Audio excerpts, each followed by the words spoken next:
Welcome to the Sleepy Brain Science Channel. Tonight, we are wandering into the strange and astonishing world of gorillas. At first glance, they can seem simple. Powerful shapes in green shadows. Stillness beneath a canopy of ancient trees. But the closer you look, the more surprising they become. These are animals that grieve and play and remember. They build beds each night from fresh leaves and branches. They lead families with patience, settle disputes with a glance, and carry knowledge across generations in ways that feel uncomfortably familiar. Some sit like philosophers on a hillside. Some move through mist so quietly, you would never know they passed. Some have been watched long enough that researchers know their faces, their moods, their relationships, and still find themselves surprised. And some have slipped so deeply into human imagination that they have shaped science, stirred controversy, and quietly changed the way we think about what it means to be a mind inside a body. If you enjoy these gentle journeys, I invite you to like, subscribe, or share a thought below. It helps others find their way here too, one sleepy soul at a time. But for now, all you need to do is relax. Let your body soften, let your eyes grow heavy, and let your mind slowly unwind as we drift into this remarkable world of forests, families, intelligence, and surprise. Let's begin. Gorillas share almost all of their DNA with human beings. The figure sits at around 98%, which places them among our closest living relatives, alongside chimpanzees and bonobos. That number can feel abstract until you watch one. The way a gorilla holds a piece of fruit, inspects it with quiet curiosity, then decides whether to eat it. There is something in that gesture that stops you. It is not quite human, but it is not entirely foreign either. It sits in the space between, which is exactly where the most interesting questions live. That genetic closeness means many of their biological systems mirror ours in striking ways. Their hearts, their immune responses, their nervous systems all share a deep architecture. It is one reason they have been so important to medical research, and one reason their welfare matters in ways that reach beyond sentiment alone. A silverback gorilla leads his family through decades of memory. The dominant male in a gorilla group earns his name from the saddle of silver hair that develops across his back as he matures. But his authority rests on more than appearance. He knows the forest. He knows where food appears across the seasons, which routes are safe, which rival groups to avoid, and how to settle tension within his own family before it becomes something worse. His leadership is rarely aggressive in the way people imagine. Most of it is presence, a slow look, a positioning of the body, a low rumble that travels through the group like a word everyone understands. Young gorillas play near him. Mothers bring infants close to him. When danger approaches, it is toward the silverback that the group turns. He is not a tyrant. He is something closer to an anchor. Gorillas build a fresh bed every single night. Each evening, a gorilla selects branches, leaves, and vegetation and bends them into a nest, on the ground or tucked into a tree, depending on the species and the situation. The construction takes only a few minutes, but it is deliberate. Materials are chosen and arranged. The result is a cushioned platform designed for one night's rest, then abandoned by morning. What makes this remarkable is not just the behavior itself, but the consistency of it. Every night, every individual, a gorilla that skips this routine has not simply been careless. Something is likely wrong. Researchers tracking wild gorillas can count old nests to estimate how many individuals pass through an area and roughly when. The beds are records, evidence of a quiet domestic life carried out under leaves and stars. Infant gorillas stay close to their mothers for years. A young gorilla is born helpless, clinging to its mother's chest for the first months of life, then riding on her back as it grows. The bond that forms is deep and long. A mother carries, nurses, protects, and teaches her infant for several years before gradually loosening that closeness. Even after weaning, young gorillas remain near their mothers within the group, learning through observation and play. If a mother dies, the loss echoes through the young gorilla's development in measurable ways. Orphaned individuals often struggle socially, and their long-term outcomes can differ from those raised with maternal presence. That dependence is not weakness. It is the price of a long and complex childhood, which is also the source of much of what makes gorillas so behaviorally rich. Gorillas are almost entirely vegetarian, yet build enormous strength. A large male silverback can weigh over 200 kilograms and possess physical power that is difficult to fully appreciate from a photograph. Yet that body is built almost entirely on leaves, stems, fruit, and occasional insects. There is no significant hunting, no pursuit of large prey. The engine runs on plants.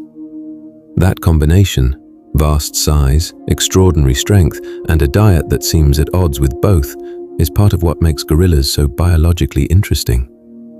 Their digestive systems are built to process huge quantities of fibrous vegetation and extract enough energy to fuel those bodies through each day. A gorilla spends much of its waking life eating, and that unhurried relationship with food shapes the whole rhythm of group life. Gorillas communicate in ways that go far beyond sound. The chest beat that most people associate with gorillas is real, but it is only one small part of a rich communication system. Gorillas use posture, gaze, facial expression, touch, and a wide range of vocalizations, from soft rumbles and belches that signal contentment to alarm calls, to the deep hooting sequences that can carry through a forest for long distances.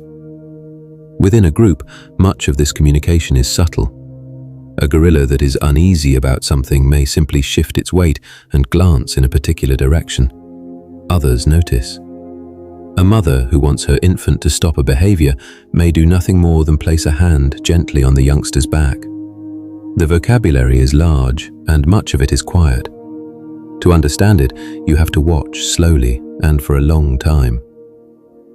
Mountain gorillas live in one of the most demanding environments on Earth. High in the Virunga Mountains, along the borders of Rwanda, Uganda, and the Democratic Republic of Congo, mountain gorillas inhabit forested slopes where cold mist rolls in regularly and temperatures drop sharply at night. Their bodies are adapted for this: thicker coats of longer hair than their lowland relatives, broader builds, and physiologies tuned to altitude and cold rather than the heat most people associate with African wildlife. The terrain they move through is steep and dense, and their daily ranging covers areas that would exhaust most human hikers. They move through it with a kind of unhurried confidence, massive bodies navigating tangled vegetation in near silence, pausing to feed, to rest, to groom one another in the intervals between. Gorillas grieve, and researchers have watched it happen.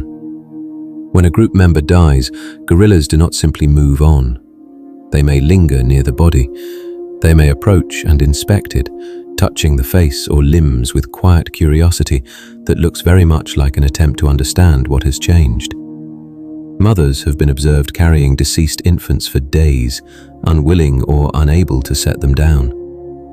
Whether this constitutes grief in the way humans experience it is a question science approaches carefully. But the behavior is real, documented, and striking. It suggests an awareness of death, a recognition of individual identity, and an emotional response to loss that cannot easily be dismissed as simple confusion. Gorillas, it seems, understand that someone is gone. What they do with that understanding looks, from the outside, remarkably like mourning. A gorilla's knuckles carry the story of how they move. Gorillas walk on all fours much of the time, but not on their palms. They curl their fingers and rest their weight on the middle sections of their knuckles, a style of locomotion called knuckle walking that is shared with chimpanzees and has left physical marks on their anatomy. The bones and skin of the knuckles are reinforced for exactly this purpose. That gait gives them a distinctive rolling motion, the weight shifting forward with each stride, the back rising and falling gently. When a gorilla chooses to stand fully upright, usually briefly and for a specific reason, the shift in impression is immediate. Suddenly, the scale of the animal is fully visible. The width of the shoulders, the depth of the chest. Standing, a large silverback can look less like a forest creature and more like something assembled to remind you how recently our own upright posture was borrowed from a tree. Gorillas have individual personalities that researchers come to know well. Long-term field studies, particularly those in the Virungas and in Bwindi impenetrable forest, have followed specific gorillas across years and even decades. What emerges from that accumulated watching is the unmistakable texture of individual character. Some silverbacks are calm mediators, others are quick to posture and slow to forgive. Some females are adventurous and curious, others are cautious, preferring the center of the group to its edges. Young gorillas show these differences early in the kinds of games they prefer, how boldly they approach strangers, how quickly they recover from small frights.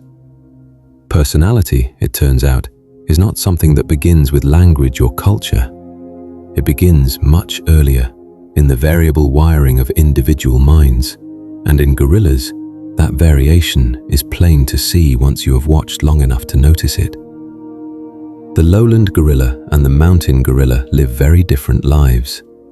The two main species, western and eastern gorillas, contain subspecies whose lives diverge in meaningful ways.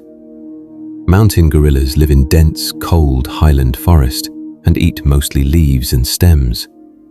Western lowland gorillas inhabit warmer, wetter lowland forest and rainforest, where fruit makes up a larger part of the diet. That dietary difference shapes group size, ranging patterns, and even social structures in subtle ways. Lowland gorillas are more numerous, but also far harder to study in the wild. Their habitat is dense, their groups less accustomed to human presence. Mountain gorillas, by contrast, have been habituated over generations of patient work, and some groups now allow researchers and carefully managed visitors to approach within a few meters. That access has made mountain gorillas among the best studied large mammals on Earth, while their lowland relatives remain, in many ways, still mysterious. Conservation has pulled mountain gorillas back from the edge. In the 1980s, the mountain gorilla population had fallen to somewhere around 250 individuals. The combination of habitat loss, political instability, poaching, and disease had pushed the subspecies toward a precipice that seemed at the time very close. What followed was one of the more remarkable stories in modern conservation. Decades of coordinated effort involving governments, researchers, local communities, and international organizations working in one of the world's most complex regions. The population has since grown. Current estimates place the number of mountain gorillas above 1,000. That is still a fragile number, and the pressures around their habitat have not disappeared, but the trajectory reversed. In a field where good news can be hard to find, the mountain gorilla became something rare, a story where sustained effort produced a result that could be measured and felt. Gorillas have been misunderstood for most of recorded history. Early accounts from European explorers described them as savage, violent, almost demonic, creatures of nightmare rather than nature. Those descriptions shaped public imagination for generations and made it harder to see what was actually there. The chest beat became a symbol of aggression, when in most contexts it is better understood as display, communication, and sometimes simple excitement. The patient, family-centered, largely gentle reality of gorilla life only became visible through long observation. Researchers like Diane Fossey spent years earning the slow trust of wild gorillas, sitting quietly in their presence, learning to read their signals, allowing them to set the terms of every interaction. What that patience revealed was an animal almost nothing like the legend. It was quieter, more social, more tender, and in some ways, more familiar than anyone had expected to find. A gorilla's gaze can stop you completely. Those who have sat near habituated gorillas in the wild often describe the same moment. The animal looks at you, not past you, not through you, but directly at you. And something in that gaze produces a feeling that is difficult to name. It is not fear exactly, though the size of the animal is present in the feeling. It is closer to recognition. The sense that you are being seen by something that has its own interior life, its own assessments, its own quiet curiosity about what you are and whether you pose any reason for concern. That moment does not prove anything that science has not already measured, but it carries it differently. It moves the knowledge from the head to somewhere deeper, the place where understanding becomes feeling. And that, perhaps, is why gorillas matter in a way that extends beyond biology. They are a mirror in the forest, and what they reflect back is something we are still learning how to see.